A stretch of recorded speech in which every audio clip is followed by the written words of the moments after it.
Hello అండి. కథా ప్రేమికులందరికీ మీ లక్ష్మీ శ్రీనివాస్ నమస్సుమాంజలి. లక్ష్మీ శ్రీనివాస్ కథా కాలక్షేపానికి అందరికీ స్వాగతం, సుస్వాగతం. ఈనాటి మన కథా కాలక్షేపంలో వసుంధర గారు రాసిన కథాకావ్యం గృహిణి నా మాటల్లో. అందమైన ఆ గదిలో ప్రభాత సంగీతం సన్నగా వినిపిస్తూ ఉండగా చటుక్కుని కళ్ళు తెరిచింది ప్రియ. మేడం, మెలకువ వచ్చిందా అన్నదో యువతి వెంటనే. అంది ప్రియ పక్కకు చూస్తూ. ఎప్పటిలాగానే పక్కలో రాఘవ లేడు. ఎదురుగా ఆ యువతి మాత్రం వినయంగా చేతులు కట్టుకొని నిలబడి ఉంది. ఆ యువతి ఆమె పరిచారిక. ప్రియకు మొత్తం 4 పరిచారికలున్నారు. 4 విద్యావతులు. యజమానులను సేవించుకునటానికై ప్రత్యేకంగా విదేశాల్లో శిక్షణ కూడా పొంది వచ్చారు. శిక్షణ కోసమై రాఘవ వారిని తన స్వంత ఖర్చులపైనే తనే పంపాడు. ఒక యువతి ఆమె శరీరాన్ని సంరక్షిస్తుంది. ఆరోగ్య సూత్రాలను దృష్టిలో ఉంచుకొని ఆమె చేత వ్యాయామం చేయిస్తుంది. ముఖ ప్రక్షాళనం నుంచి స్నానం వరకు ఆమె పర్యవేక్షణలోనే జరుగుతాయి. 2వ యువతి ప్రియను అలంకరిస్తుంది. వేసిన బట్ట వేయకుండా, చేసిన అలంకరణ చేయకుండా ప్రియ కట్టు బొట్టులను శాసిస్తుందామా. 3వ యువతి ఆమె ఆహారపు అలవాట్లను చూస్తుంది. అటు ఆరోగ్యం చెడకుండా, ఇటు ప్రియ రుచులకు ఏ లోటు లేకుండా పదార్థాలను తయారు చేస్తుందామా. 4వ యువతి ప్రియకు మానసికోల్లాసాన్ని కలిగిస్తుంది. ఆమె అభిరుచులకు అనుగుణంగా కథలు చెప్తుంది, వీడియోలు చూపిస్తుంది. ఆ 4 యువతులు అంటే ప్రియకెంతో ఇష్టం. స్వతహాగా అందగత్తైన ప్రియ అందచందాలు ఆ 4 యువతుల వల్ల ఇంకా ఇనుమడించాయి. కానీ వారి జీతాలు బ్యాంకుల్లో ఉన్నతోద్యోగంలో 25 సంవత్సరాల సర్వీసున్న వారికి మించి ఉంటుందని ప్రియ రవ్వంత బాధపడుతుంది భర్త వద్ద. రాఘవ ఆమెను మృదువుగా మందలిస్తాడు. ప్రియ సామాన్య మధ్యతరగతి యువతి. రాఘవ కోటీశ్వరుని ఏకైక వారసుడు. తొలిచూపులో ప్రియనతడు ప్రేమించాడు. వెనువెంటనే ప్రియకు తన ప్రేమ గురించి ఒప్పుకున్నాడు. మన మధ్య అంతస్తుల భేదం ఎక్కువ అంది ప్రియ. మనిద్దరం ఒక్కటైతే మన మధ్య భేదమెలా ఉంటుంది అన్నాడు రాఘవ. ప్రియ బదులివ్వలేకపోయింది. కానీ మీ ఇంట్లో మీ తల్లిదండ్రులు సూచించిన సంబంధం చేసుకొని వారి పట్ల మీ బాధ్యతను నిర్వహించండి అంది. ఆ బాధ్యత కంటే నీ పట్ల నాకున్న బాధ్యత ముఖ్యమైనది అన్నాడు రాఘవ. నీ అందం అపురూపమైనది. నేను సౌందర్యారాధకుణ్ణి. నీ రూప లావణ్యాలకు న్యాయం చేకూర్చడం నా బాధ్యత. ప్రియ సిగ్గుపడింది. రాఘవ ఆమెను తానెలా చూసుకునేది వివరించాడు. ప్రియ ఆశ్చర్యపడింది. నీ తల్లిదండ్రులతో మాట్లాడి మన వివాహానికి ముహూర్తం నిర్ణయిస్తాను అన్నాడు రాఘవ. ప్రియ వారించలేదు. కానీ ఆ వెనువెంటనే బాబూరావును కలుసుకుంది. బాబూరావు కాలేజ్లో లెక్చరర్. ప్రియకు పక్కింట్లో ఉంటున్నాడు. మెట్రిక్ చదివేటప్పుడు అతడు ఆమెకు ప్రైవేట్ చెప్పాడు. అతడి పాఠాల కంటే మాటలే ఎక్కువగా నచ్చాయి ప్రియకు. వారిద్దరూ ఒకరంటే ఒకరు ఇష్టపడ్డారన్న విషయం ప్రియ తల్లిదండ్రులకు అర్థమయ్యేంత చనువుగా వారి ప్రవర్తన ఉండేది.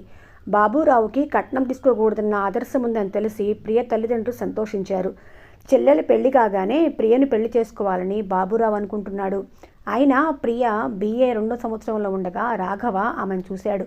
కట్నం తీసుకొని బాబూరావు కంటే కన్యాశుల్కం ఇవ్వగల రాఘవ ప్రియ తల్లిదండ్రులకు నచ్చటంలో ఆశ్చర్యం లేదు.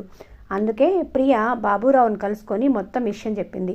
బాబూరావు మౌనంగా విని, ఈ పెళ్లి వల్ల నీ తల్లిదండ్రుల అంతస్తు పెరుగుతుంది, నీ అందానికి న్యాయం చేకూరుతుంది అన్నాడు. కానీ మనిద్దరం భావి జీవితం గురించి ఎన్నో కలలు కన్నాము. ఆ కలలు నిజం కావాలి అంది ప్రియ.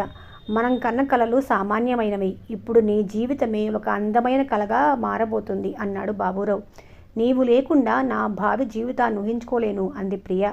కానీ నా భావి జీవితంలో నువ్వు లేవు. నా తల్లిదండ్రులు వేరే సంబంధం నిర్ణయించారు. కాదనలేని స్థితిలో నేను ఉన్నాను అన్నాడు బాబూరావు. ప్రియ తెల్లబోయింది. కళ్ళమట నీళ్లు పెట్టుకుంది. బాబూరావును తిట్టింది, బతిమాలింది. బాబూరావు మాత్రం మౌనంగా నవ్వాడు. ప్రియ వివాహం రాఘవతో జరిగిపోయింది. రాఘవ అన్నమాట నిలబెట్టుకున్నాడు. ఆమెనొక దేవతలా ఆరాధిస్తున్నాడు. ప్రియకిప్పుడు 4 పరిచారికలు. ఆమె కోరితే కొండ మించి కోతిని దింపి తేగల భర్త. సమాజంలో ఉన్నత స్థానం. వివాహమయ్యాక కొంతకాలం ఆమె స్వర్గస్థుగా అనుభవించింది. ప్రపంచం తెలియలేదు. బాబూరావును కూడా మర్చిపోయింది. రాఘవ భార్య శారీరక మానసిక ఉల్లాసానికి ఎన్నో ఏర్పాట్లు చేశాడు. అయితే అతడు వ్యాపారస్తుడు. ఉదయం లేచింది మొదలు రాత్రి వరకు ఎక్కడెక్కడో తిరుగుతూనే ఉంటాడు. రాత్రి ఏదో సమయంలో అతడు భార్య సరసన చేరతాడు. కాసేపు ఇద్దరు ఒకరిలో ఒకరు ఐక్యమైపోతారు.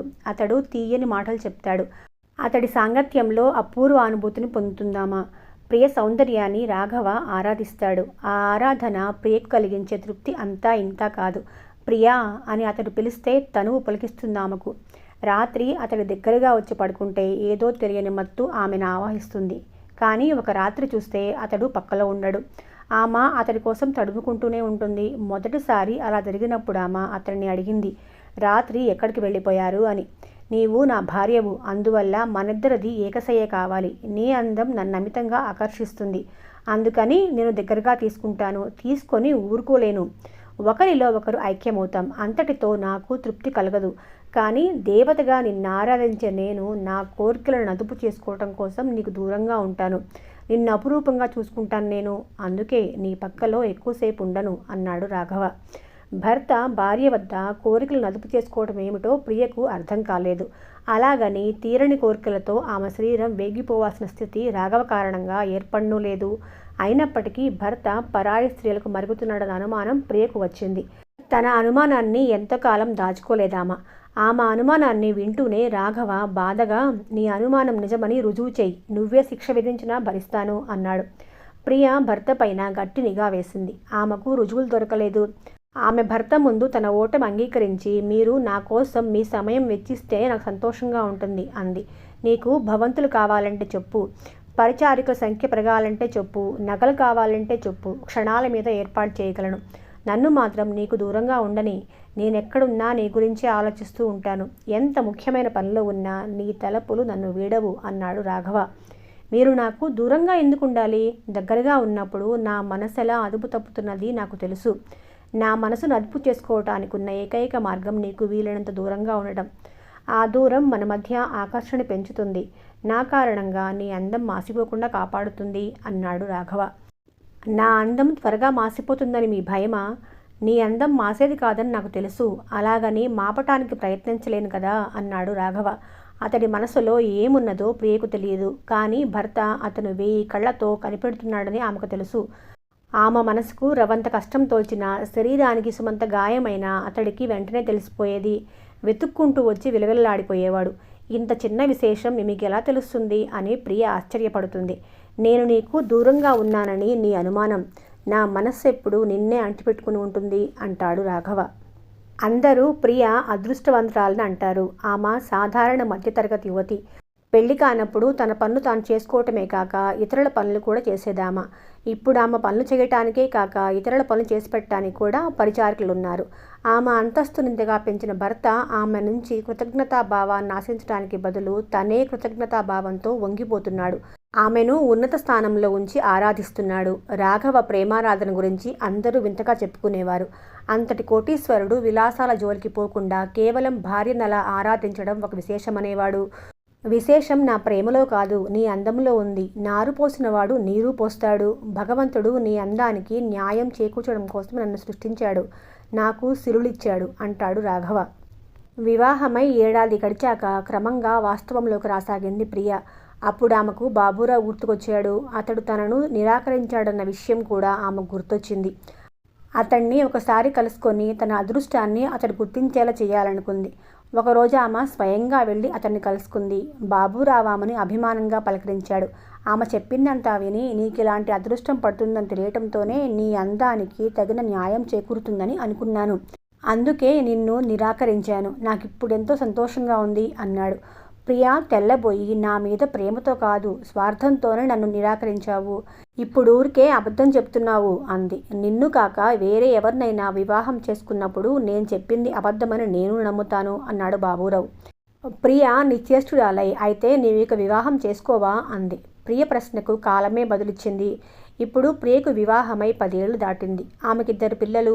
పెద్దవాడి విజయ్కు 6 ఏళ్లు, రెండో పిల్ల లతకు 3 ఏళ్లు. పిల్లల్ని కనటం వరకే ప్రియకు బాధ్యత. వారిని చూసుకునేందుకు రాఘవ కుటుంబ సంప్రదాయ అనుగుణంగా పెంచడానికి వేరే పరిచారకులు ఉన్నారు. చక్కగా ముస్తాబై ఉన్నప్పుడు వారిని ఆమె కాసేపు ముద్దులాడుతూ ఉంటుంది.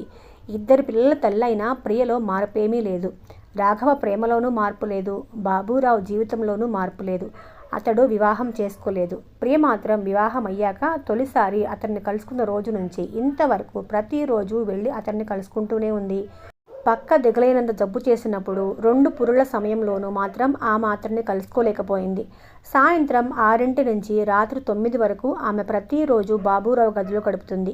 అక్కడికి ఆమె వీలైనంత రహస్యంగానే వెళ్తుంది. అందుకోసం ఆమె ఒక 2 వాటాల ఇల్లు కొంది. ఒక వాటా బాబూరావుకి అద్దెకిచ్చింది. రెండో వాటాను తన అభిరుచులకు అనుగుణంగా అలంకరించుకుంది. ఆ ఇంటిను మధ్యతరగతి కుటుంబానికి అద్దెకిచ్చింది. అందులో ఒక పెద్ద గది ఆమెకెప్పుడూ ప్రత్యేకించబడింది. ఆమె గదిలోనికి వెళ్ళి తలుపులు వేసుకొని ఏకాంతంలో సంగీతం వింటూ పుస్తకం పఠనం చేస్తానని ఆమె చెప్తుంది. ఆ గదిలోంచి బాబూరావు వాటాకు వెళ్తుందామె. అక్కడ ఇద్దరు ఎంతో చనువుగా మసులుతారు. ఆమె అతడి ఇల్లంతా సర్ది పెడుతుంది, వంట చేస్తుంది. ఇద్దరూ కలిసి భోజనం చేస్తారు. ఒకరి బడిలో ఒకరుండి ప్రేమ కబుర్లు చెప్పుకుంటారు.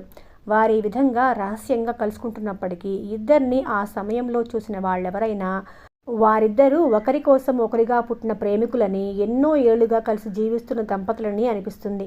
అయితే అలా అనుకునే అవకాశం ఇంతవరకు ఎవరికీ రాలేదు. అందుకు వారిని అలా చూడాలి కదా. ప్రియా, నీవిలా రావటం నీ భర్తకు తెలిస్తే ప్రమాదమేమో అని విధిగా ప్రతిరోజు ఒక్కసారైనా అంటాడు బాబూరావు. ప్రేమ ప్రమాదాలకు భయపడదు అంటుంది ప్రియ. నీవు కూడా వివాహం చేసుకుంటే నాకెంతో తృప్తిగా ఉండేది అంటుంది ప్రియ ప్రతిరోజు. వివాహం అయితేనేం కాకుంటేనేం, నీవు నా గృహిణివే కదా అంటాడు బాబూరావు అందుకు బదులుగా. ప్రియకు ప్రమాదమని తెలిసి కూడా బాబూరావు ఆమెను రావద్దని వారించడు. ఆమె సమక్షం అతడికి కలిగించే ఊరట అంతా ఇంతా కాదు. అందుకే ప్రతిరోజు సాయంత్రం 6 నుంచి 9 వరకు బాబూరావు ఈ ప్రపంచంలో అన్ని బంధాలు తెంచుకుంటాడు. ఆ సమయంలో అతడు స్నేహితులను కలవడు. ఎప్పుడైనా బంధువులు వచ్చి అతడింట ఉంటే బాబూరావు ప్రాణం విలవిల్లాడిపోతుంది.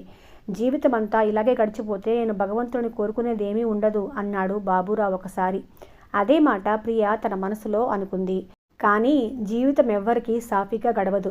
విజయ్కు 15 ఏళ్ళు నిండాయి. ఆ రోజు అతడి పుట్టినరోజు వేడుక. మధ్యాహ్నం 3ంటికే ఆ వేడుక ఏర్పాటు చేసింది ప్రియ. ఎట్టి పరిస్థితుల్లోనూ సాయంత్రం 6ంటికి తన సమయాన్ని వృధా చేసుకోకూడదు. ఆ వేడుక సాయంత్రం జరగాలని విజయ్ పట్టుబట్టాడు. అతడి స్నేహితులు కొందరు సాయంత్రం తప్ప రాలేమన్నారు. కానీ ఆ ఇంట్లో ప్రియ పట్టుదల ఒక్కటే నెగ్గుతుంది. విజయ్కు కోపం వచ్చింది. ముభావంగానే వేడుక చేసుకున్నాడు.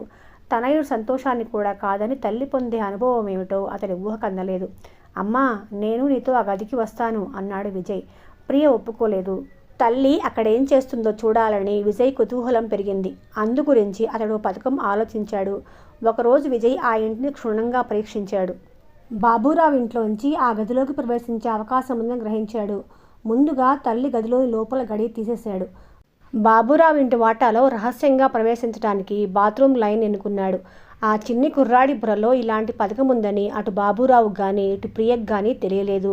ఫలితంగా అతడి పథకం నిర్విఘ్నంగా నెరవేరింది. కానీ విజయ్ చూడకూడని దృశ్యమే చూశాడు. తన తల్లి పరాయి పురుషుడితో ఎంతో చనువుగా. విజయ్ షాక్ తిన్నాడు. ఆడవాళ్లు పరాయి పురుషులతో చనువుగా మసలటం విజయ్ కుటుంబంలో వింత కాదు. కానీ అందుకింత రహస్యం అవసరం లేదు. ఒక్కసారిగా విజయ్కు తల్లి అంటే ఏహ్యభావం కలిగింది. ప్రియ గాని బాబూరావు గాని విజయ్ని చూడలేదు. తన తండ్రి తల్లిని ప్రాణాధికంగా ప్రేమిస్తున్నాడు. కానీ ఆ తల్లి కన్న కొడుకుని కూడా మరిచి ఇక్కడికి వచ్చి పరాయి పురుషుడితో. విజయ్ వయసు 15 ఏళ్ళైనా దృఢంగా ఎత్తుగా యువకుల్లా ఉంటాడు. యువకుడికి ఉండేటంత అనుభవం లేకపోయినా పరిజ్ఞానం అతడికి ఉంది. అక్కడి నుంచి ఒక్క ఉదుటన విజయ్ వెనక్కి మళ్ళీ వెతుక్కుంటూ వెళ్ళి తండ్రిని కలుసుకున్నాడు. తను చూసింది చెప్పాడు. రాఘవ రాన్పడిపోయాడు. అయితే త్వరగానే తేరుకొని కంగారు పడకు. ఎక్కడో ఏదో పొరపాటు జరిగింది. నేను తెలుసుకునే వరకు నువ్వు తెలుసుకున్న నిజం నిజం కాదు అన్నాడతను. ఆ రాత్రి 9:20 ఇంట్లో అడుగుపెట్టింది ప్రియ. గుమ్మంలోనే ఆమెను భర్త పలకరించాడు. ఆ సమయంలో అతన్ని ఇంట్లో చూసి ఆశ్చర్యపోయింది ప్రియ. నీతో మాట్లాడాలి అన్నాడు రాఘవ క్లుప్తంగా. ప్రియ భర్తను అనుసరించి పడగ్గదికి వెళ్ళింది. రాఘవ తలుపులు వేసేశాడు. ప్రియ ఆశ్చర్యపడింది. నేనేం తప్పు చేశాను అన్నాడు రాఘవ. ప్రియ ఆశ్చర్యంగా, మీరు తప్పు చేశారని ఎవరన్నారు అంది. ఒక తప్పు జరిగింది. ఏ తప్పుకు కారణం నీవు కాలేవని నా నమ్మకం. అందుకని నేనే ఆ కారణమని భావిస్తున్నాను అన్నాడు రాఘవ. ఏమిటా తప్పు? ఇప్పుడు నువ్వెక్కడి నుంచి వస్తున్నావు? ఇలాంటి ప్రశ్న భర్త తనను అడగటం ఇదే మొదటిసారి కావటంతో ఆమె తడబడింది. చెప్పు ప్రియా, ఇప్పుడు ఎక్కడి నుంచి వస్తున్నావు? నా గురించి మీకు తెలియని విశేషం ఏముంటుంది?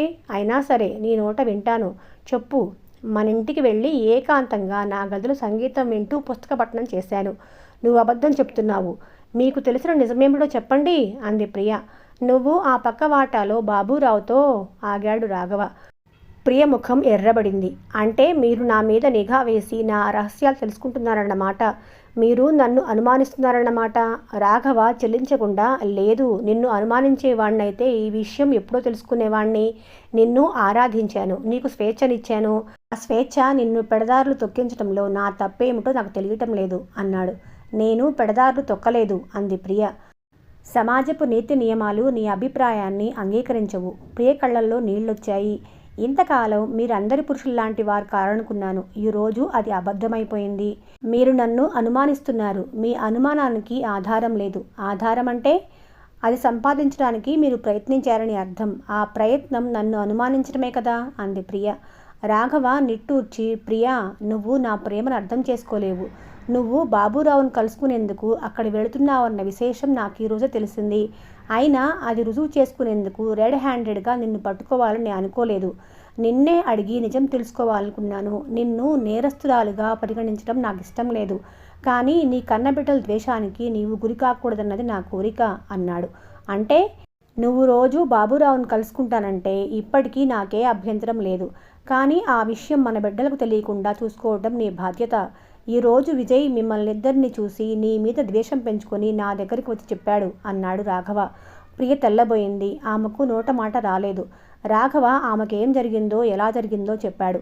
నేను నిన్ను సానుభూతితో అర్థం చేసుకుంటాను. నాలో లేని ఆకర్షణ నీకు ఆ బాబురావులో ఏం కనపడింది అన్నాడు రాఘవ ప్రశాంతంగా.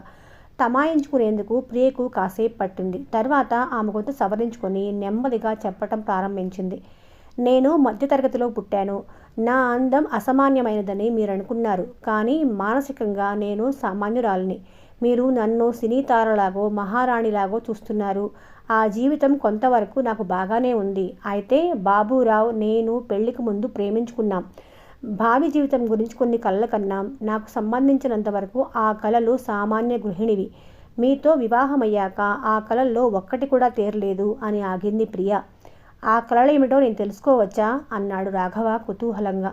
తన కారణంగా బాబురావుతో ప్రియకు జరగవలసిన పెళ్లి ఆగిపోయిందని రాఘవకు తెలుసు. అన్నింటికీ నా భర్త నాపై ఆధారపడాలి. నా భర్త పనులన్నీ నేనే చేసుకోవాలి. అతడికి నేను స్వయంగా వండి పెట్టాలి. నేను సర్దనిదే అతడి పక్కకు అందం లేదు. నేను వండనిదే అతడి రుచులకు తృప్తి లేదు. నేను చెప్పనిదే అతడి అలంకరణకు హూందా లేదు. నేను లేని లోటు అతడింట అనుక్షణము అతడు ఫీల్ అవ్వాలి. రాఘవ ఆశ్చర్యంగా అన్నాడామను కొనసాగించమన్నట్లుగా.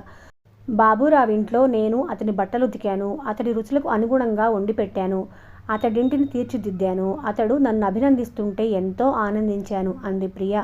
బాబురావు అదృష్టవంతుడు. బాధ్యతలు లేకుండా భార్య దొరికింది అన్నాడు రాఘవ నిట్టూర్చి. అతడి అదృష్టాన్ని నేను అభినందించలేను అంది ప్రియ. ఎందుకని? నా తనువు భర్తని కోరింది. నేను మీకు భార్యనయ్యాను. నా మనసు భర్తని కోరింది. బాబురావుకి గృహిణినయ్యాను. ఈ విధంగా నాకు తనువు మనసు రెండూ తృప్తి చెందాయి. కానీ బాబురావుకి గృహిణి లభించింది, భార్య లేదు. ఇది అదృష్టమే అంటారా అంది ప్రియ. ఏమన్నావు అన్నాడు రాఘవ.